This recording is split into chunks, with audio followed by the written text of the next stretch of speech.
হিন্দু সনাতন ধর্ম কি? যা সকল কর্ম পুণ্য তাহাই হিন্দু সনাতন ধর্মের মধ্যে আবদ্ধ। যা সকল পাপ, সেই সকল পাপ কর্ম হিন্দু সনাতন ধর্ম থেকে বর্জিত, আমরা বর্জন করি। তাহলে কর্মটাই হলো ঈশ্বর, ভগবান, যাই বলবে, বিশ্বাস। তা আমরা যদি কাউকে হত্যা করি, সেটা কেউ যদি এসে বলে এটা হত্যা করাটা পাপ কেন, এটা তো পুণ্য হতে পারে, তাহলে এর মধ্যে কি বোধ জাগলো?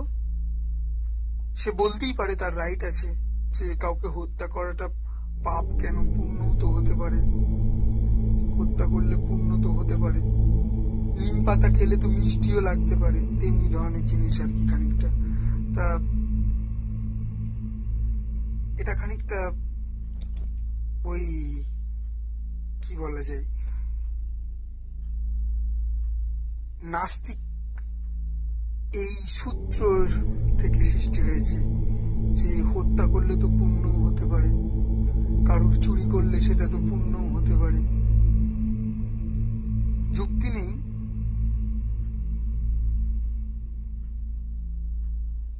নাস্তিকরা আবার যুক্তি বলে যে তারা অতি মানবতাবাদকে কেন্দ্র করে তাদের যুক্তি খাড়া করে। ঠিক আছে, আমার সঙ্গে ডিবেটে আসো, নাস্তিকদের কতটা উত্তর দিতে পারি আমি দেখাবো।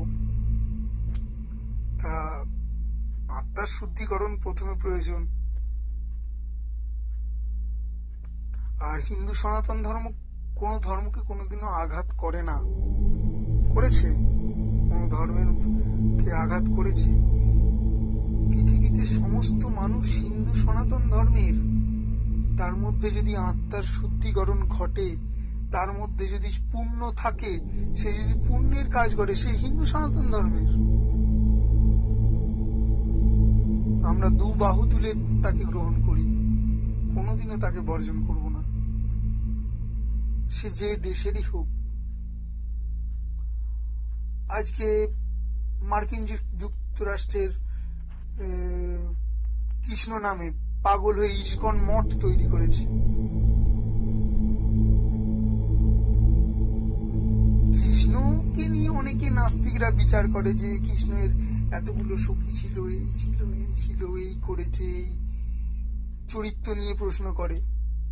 তারা নিশ্চয়ই মোহাম্মদের চেলা, হতেই পারে, না হওয়ার কিছু নেই। তার অনুপ্রেরণায় প্রেরিত হয়ে, তার শিক্ষায় দীক্ষিত হয়ে আজকে এই রকম যুক্তিগুলো করে। যেমন হত্যা করলে পুণ্য হয় তাদের যুক্তিতে, তেমনি এটাও যুক্তি হতে পারে। তা কৃষ্ণ তো হয়েছিল দ্বাপর যুগে। তা দ্বাপর যুগ কোন নাস্তিক দেখেছে নাকি? ঈশ্বর বিশ্বাসের জিনিস, বিশ্বাসে মিলাই বস্তু, তর্কে বহুদূর। আজকে এই পর্যন্তই থাক। নমস্কার, সাবস্ক্রাইব করুন। হিন্দু সনাতন ধর্ম কি?